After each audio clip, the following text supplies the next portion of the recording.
Les doy la cordial bienvenida a mis estudiantes de la Autónoma del Estado de México.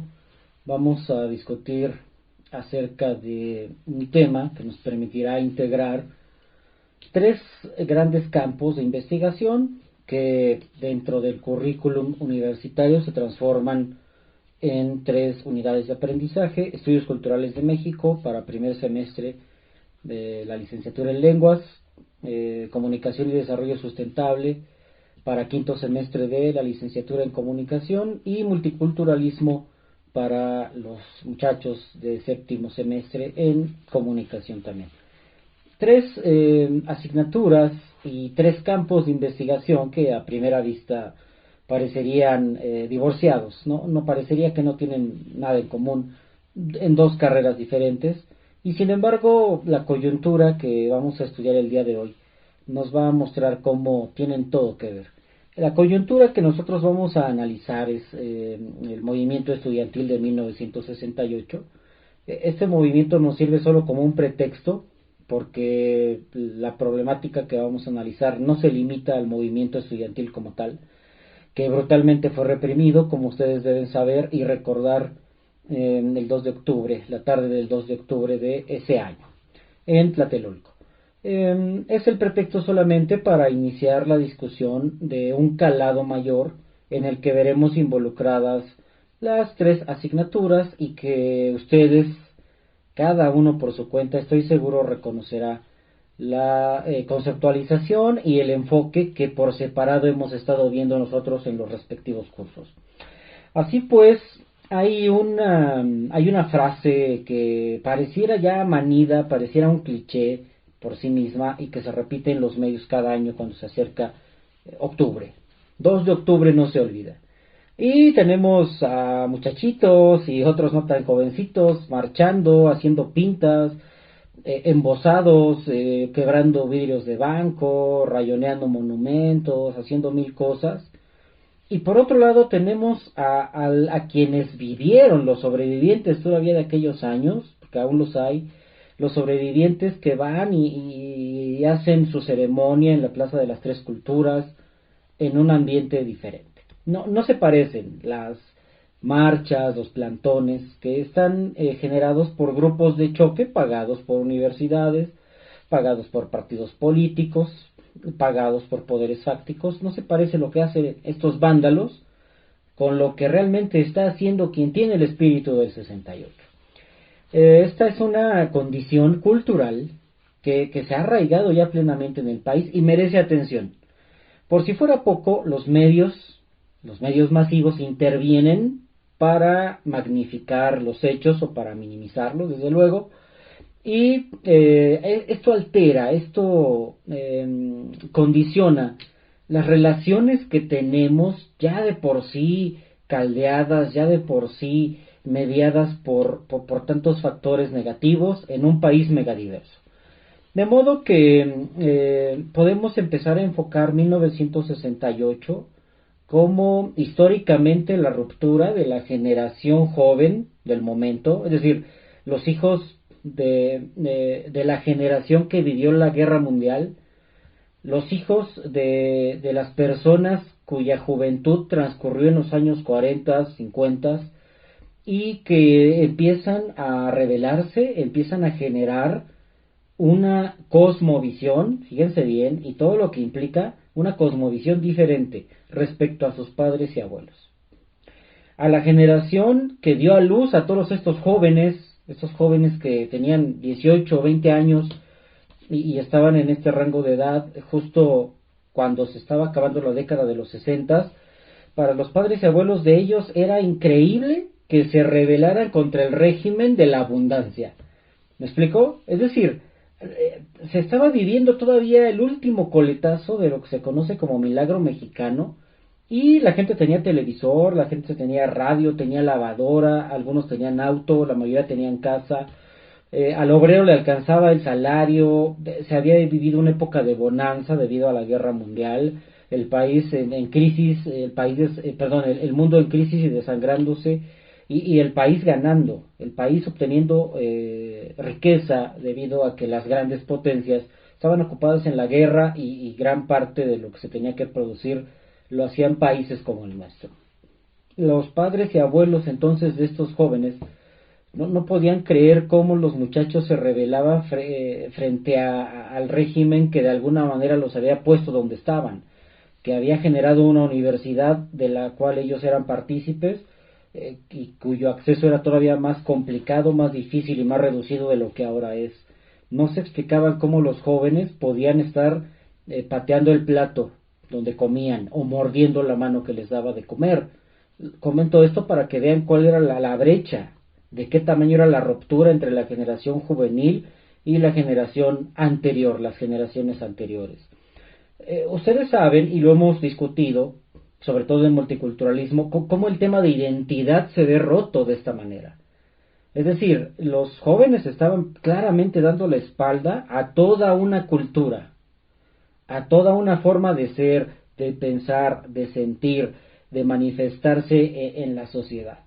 Y como hemos destacado en estudios culturales, la cultura no se refiere solo a los museos, a las obras de arte, no se refiere solamente a lo cultural que hacemos, ni solamente se refiere a qué tanto sabemos, qué tanto leemos, qué tan cultivados estamos. La cultura, entendida como un repertorio, se refiere a la totalidad de prácticas que desarrollan las personas en sociedad y que eventualmente se transmiten.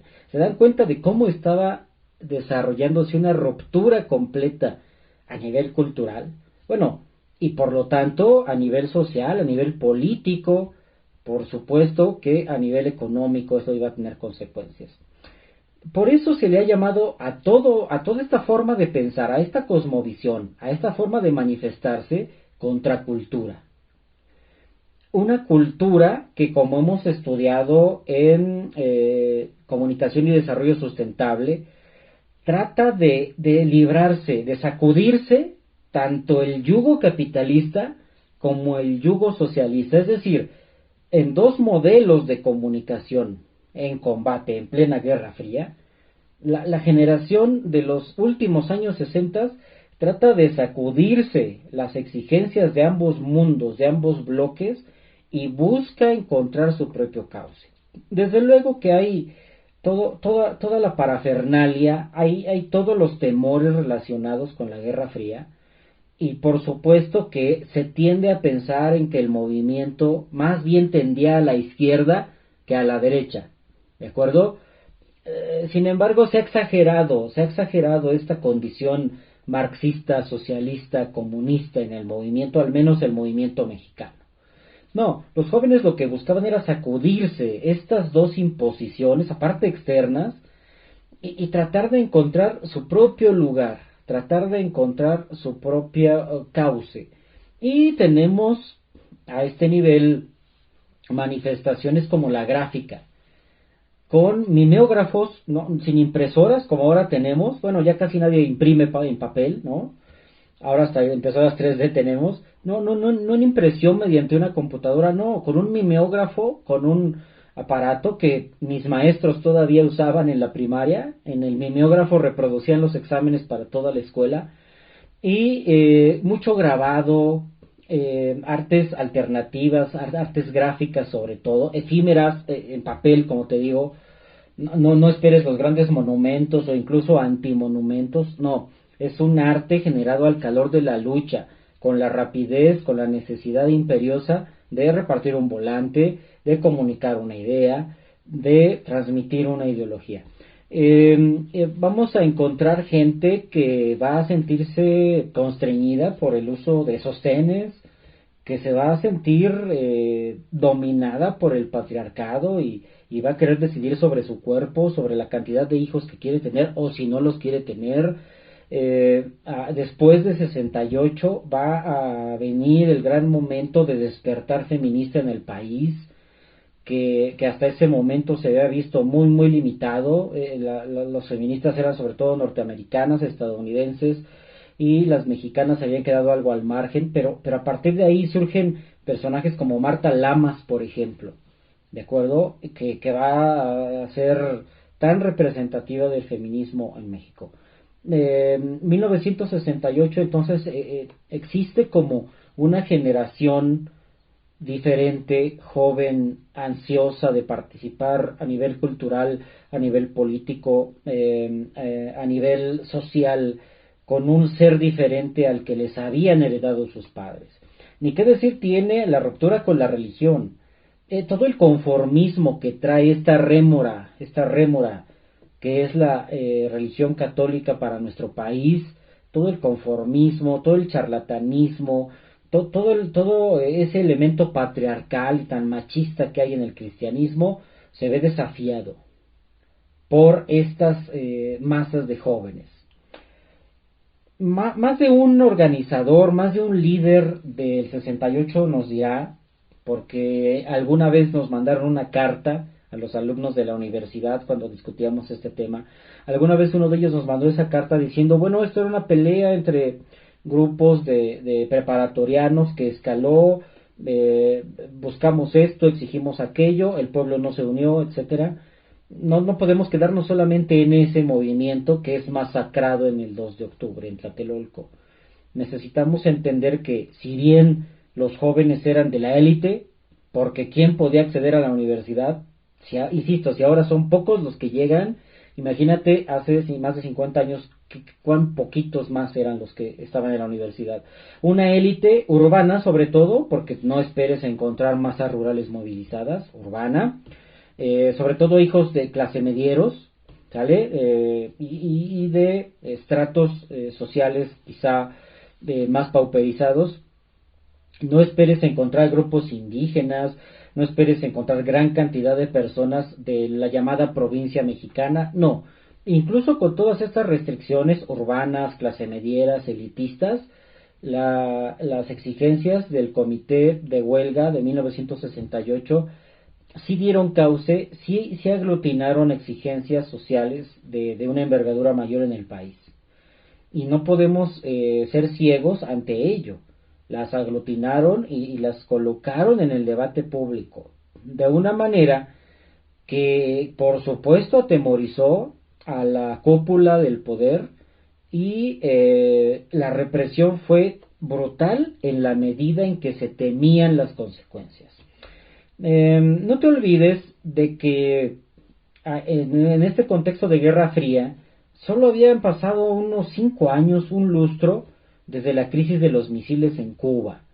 No te olvides que habían pasado solo 10 años de la Revolución Cubana. Hoy esto nos parece lejano, pero en ese momento se vivía el calor de estas luchas revolucionarias latinoamericanas. Aquí se temía lo peor.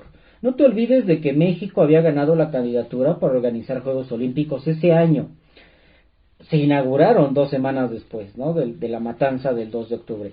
En todo este contexto había un temor real de Díaz Ordaz, del presidente, y de Echeverría, ¿no? El infame Echeverría, acerca de quién estaría detrás de los estudiantes, quién estaría financiándolos, qué ocultos intereses podrían manifestarse y enemistarnos con papá gringo, con el tío Sam, de acuerdo, con quien estábamos de maravilla desde la Guerra Mundial. Y en esa medida, con todos estos temores, tú seguro sabes, has escuchado, la simplona, la traidora, la hipócrita reacción de los medios masivos. El ínfimo espacio que se le dio a la matanza, la ocultación de información que hizo la televisión, la filmación de la matanza, por cierto, la filmación, y que probablemente para destruir una copia de esa filmación se quemó toda la Filmoteca Nacional, pocas cosas sobrevivieron. Hay todo, entonces hay toda una conspiración, hay todo un ocultamiento. Ahora que hablamos de que no conocemos la verdad, de que la información está tan sesgada que nadie sabe qué pasa en el mundo, bueno, tiene su correlato ya en 1968. Hemos discutido cómo los medios, al comercializarse, al mercantilizarse, dejan de tener una función social claramente distinguible, aunque se les sigue exigiendo que la tengan, ¿no es cierto? Por otro lado, hemos visto también cómo la sociedad necesitaría estar informada para ejercer plenamente sus derechos. a nivel multicultural, un sector social que no está informado, que está segregado del acceso a la información, es incapaz de ejercer sus derechos. Esto parte también a la nación, esto parte la nacionalidad. Y es una herida abierta que sigue allí. Desde el punto de vista cultural, 1968 representa lo peor del régimen, lo peor del partido en el poder, que era el PRI. El partido que emergió de la Revolución Mexicana, que supuestamente aglutinaba de manera corporativa todos los esfuerzos de la nueva nación para vivir en democracia, cae por los suelos. El partido ya en esas épocas demostraba que no tenía la solvencia política para procesar la disidencia, para dar voz a estas necesidades, a estos reclamos, a este sentir de la nueva generación. Tocó fondo. Y al ser inútil empieza a haber un desencanto respecto a lo que realmente podía hacer. Por eso analistas, estudiosos, investigadores, profesores y alumnos pensamos que en 1968 se empieza a construir la raíz democrática que hasta la fecha luchamos por mantener.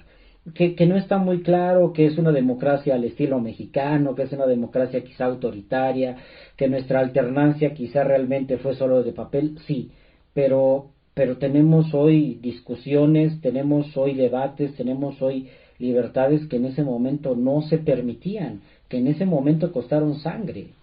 Hoy yo no estoy siendo masacrado, no me están dando mi calentada, como fue la expresión de los militares, la calentadita que le dieron a los jóvenes. Nadie me la está dando por estar expresando esta información o por estar levantando esta crítica. Y a veces damos por hecho que esto así siempre ha sido. Y se nos olvida que no hace más de medio siglo esto costaba la vida. Y hemos olvidado a quien luchó, a quien lanzó la voz, a riesgo de ir a la cárcel, a riesgo de perder familia, perder integridad, perder economía, etcétera. Y vamos por la vida protestando por cualquier banalidad, sin considerar lo que realmente pasó en esa época. 1968 lo que nos muestra es que la forma de vida, la forma de pensar del momento ya no podía procesar la enorme diversidad que existía. Las respuestas, los logros que la generación anterior llevaba por los cielos eran nada frente a los ojos de los muchachos que recién empezaban a despertar, políticamente, culturalmente al mundo. Es una época donde no olvides que está Vietnam, una lucha donde los estadounidenses se enfrascan, que no pueden ganar, y que ahí los medios de comunicación derrotan realmente a Estados Unidos. Hay un papel bien importante en el país vecino del norte de los medios de comunicación en relación con la protesta frente a Vietnam. Hay entonces todo un periodo de crisis en el que nosotros podemos detectar cómo a partir de esta inconformidad, que no solo se da en México, sino también en Europa y en otros lugares de Latinoamérica, a partir de esta conformidad, el poder, la cúpula, empieza a reflexionar y empieza a dar cauces para que esto se pueda procesar sin generar una guerra civil, sin generar un movimiento armado.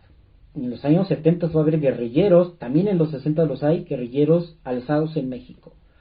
Me acuerdo, Lucio Cabañas, por ejemplo, para mencionar uno de los más conocidos, pero no es el único, Y el poder entonces empieza a diseñar la idea de multiculturalismo, precisamente, que en los 70 va a quedar armada y hasta la fecha nosotros ahora discutimos, vemos, criticamos, etcétera, y ahora discutimos ya no solo el multiculturalismo, sino el interculturalismo, ¿de acuerdo? Y antes de esta multiculturalidad que ahora asumimos, se pensaba en la transculturalidad. Pero resulta que también son discursos del poder, discursos europeos, discursos anglosajones, que nos son impuestos nuevamente. En el grupo de séptimo discutimos la imposibilidad del multiculturalismo en una nación multicultural. ¿Por qué es una imposibilidad? Pues porque la multiculturalidad es un hecho social y el multiculturalismo es un constructo teórico, que por cierto es extranjero e imperialista, impositivo. ¿Se dan cuenta dónde está la imposibilidad? A nivel mediático, con los estudiantes de quinto semestre hemos discutido la pertinencia del informe McBride, a qué intereses responde, cuáles son los sesgos de género que tiene y otras cosas bastante interesantes. No es extraño que al final de la siguiente década, es decir, que esto se procese durante la década de los 70 y que hacia el final de esa década surge el informe McBride, que perfila un modelo de comunicación justamente con las aspiraciones 68eras, alternativo. Ya no desgarrado entre estos extremos capitalista y socialista, mercantilista y corporativo, sino pensado para estas grandes masas en protesta, con rechazo a las viejas formas de ser y de hacer. Y a nivel de crítica cultural, nos damos cuenta de que se había agotado todo el modelo. Históricamente el modelo que conocemos como desarrollismo, esta idea de desarrollo estabilizador, esta idea del milagro mexicano, se agota. Empieza a dar ya señales de agotamiento y ahí debemos decir que el recambio no nos vino nada bien, porque el recambio del desarrollismo fue el neoliberalismo. Ya hemos visto cómo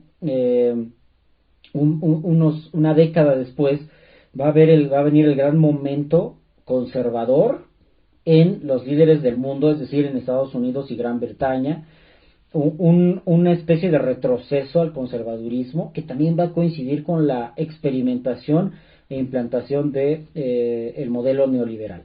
No olvidar tampoco que es la época del golpe de estado de Pinochet en Chile, y Chile va a ser uno de los primeros estados-nación donde se va a experimentar con este modelo. En fin, que cuando abrimos un poquito la perspectiva, cuando hacemos una visión periférica de 1968 y su significación, empezamos a entender cómo hay líneas de comprensión, líneas de análisis que se cruzan en este movimiento. Y no se trata solo de ir a marchar, hacer pintas y gritar, desgañitarse. No, se trata de entender, como decía Jorge Volpi, de entender cuál era la aspiración de 1968 y que el espíritu de 1968 necesita seguir vigente entre los jóvenes. No entre la generación anterior, porque la generación anterior va a estar cómoda, conforme con su trabajo de 9 a 6, con su corbata, con su silla, con su casa, con su forma de vida, lo que sea. La nueva generación necesita mantener vivo el espíritu de 1968, un espíritu crítico, un espíritu contestatario, un espíritu no conformista, un espíritu creativo, porque no se trata solo de decir todo está mal, no me gusta, no, sino que a la estupidez, a la imbecilidad, a la idiotez hay que oponer creatividad, propuesta, inteligencia, y lo que necesitamos es recordar esto. Eso es lo que no se olvida. Eso es lo que no debe olvidarse de 1968. 2 de octubre no se olvida. ¿Qué es lo que no debemos olvidar? Que necesitamos mantenernos críticos, mantenernos pensantes, mantenernos reflexivos, mantenernos propositivos, mantenernos dialogantes. Vivimos una etapa diferente que se perfilaba ya desde entonces. Hoy no es que falte información, es que hoy sobra. Y hoy tenemos una malaria terrible conocida como fake news, información hasta para regalar, para echar para arriba, en la que se oculta lo que de verdad vale la pena. Tenemos demasiada información, hay quien dice que estamos infoxicados, y hace 50 años faltaba información y esta se ocultaba. Hoy también falta información y también se oculta, pero entre un cúmulo, entre una cantidad increíblemente difícil de procesar de datos, de informaciones. ¿Dónde está lo real? ¿Dónde está lo que vale la pena? Y quizá alguien se atrevería a preguntar, ¿y dónde está la verdad? La época que nos ha tocado vivir es diferente, sin embargo los retos siguen presentes. Frente a un aparato mediático, frente a un aparato represor ideológico que parece aplastarnos y completamente anularnos, ¿qué podemos hacer? ¿Cómo lo podemos hacer? ¿Hacia dónde tendríamos que ir? ¿Cuál es el momento cultural que vive nuestro país? ¿Cómo vamos a contribuir en estas condiciones que vivimos al desarrollo del planeta, que actualmente se considera global, en el que deberíamos estar participando todos, en el que la comunicación se reconoce, tiene un papel preponderante. ¿Cómo vamos a lidiar con esto para generar un país viable para nuestros hijos, viable para la siguiente generación, viable culturalmente, pero también ecológicamente, en una época de ruptura del ecosistema, en el que cada vez más personas somos conscientes de esta ruptura del ecosistema? 1968 nos recuerda que de no mantenernos activos, de no mantenernos críticos, de no mantenernos alertas, vamos a desperdiciar la oportunidad histórica de incidir activamente en nuestro entorno.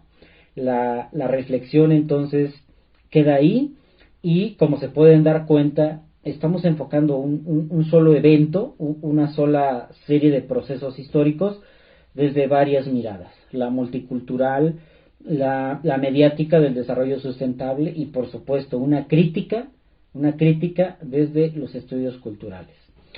Deseo que esta intervención sea de ayuda para ustedes, que les ayude a entender algunas cosas que a veces discutimos con las lecturas, que a veces trabajamos en videoconferencias, en las clases, y que a veces pareciera que están dispersas. Pero hoy quise darles la muestra de cómo podemos irlas conjuntando, y así, desde más de una perspectiva, podemos obtener conclusiones bien interesantes que no habíamos tenido acerca de un suceso, acerca de un proceso histórico. Ha sido para mí un gusto compartir con ustedes, espero sus inteligentes comentarios. Si dentro de los comentarios tú puedes comentar también, estaría de lujo, porque así es como abrimos el diálogo. Pásenla bien, cuídense mucho, diviértanse y nos vemos.